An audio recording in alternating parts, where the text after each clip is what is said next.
lan? He? Dana çıktı bak la bir tane dedi. Ulan bir daha. Ay sen mi kırışıma yattın ha? Oy! Kaç canlı kız ha! Otur kapı mı lan da? Ay sen mi yokuşun olmazsa abi bile ha?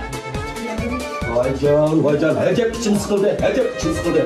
Allah'ım yazgın abi birlik ya. Saranlattım Aydın. Ya saranlık gel ana öyle dalavasımızı saranlık gel.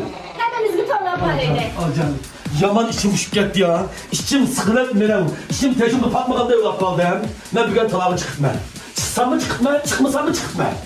Dede talağı Ay yakıma oldun ha sen. İçim üşüp bağında.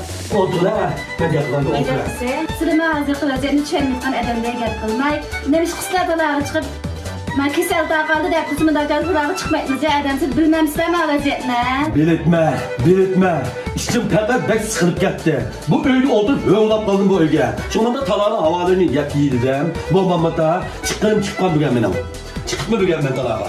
Ay, bana da gel kılar lan. Canım. Ben bir kanda bulap kupattı bu bugün. Ayda koptum. Bir anda bulap kaldım ben. Ben böyle talağa çıkmışım. Sıra bak öyle değil mi? Olapma. Ay ben sen de alacaksanız konağı toplarlar be. Ay yakmak başma nasıl oturun dilerken? Millet terse görelim yaşlılık yarışlarında. Ne yaparsan bir veremem.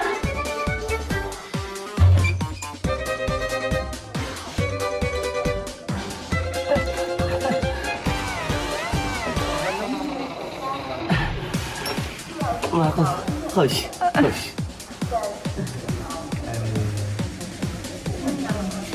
Bilip aşırı teserden kısa edersiniz. Bilip misiniz? Aşırı.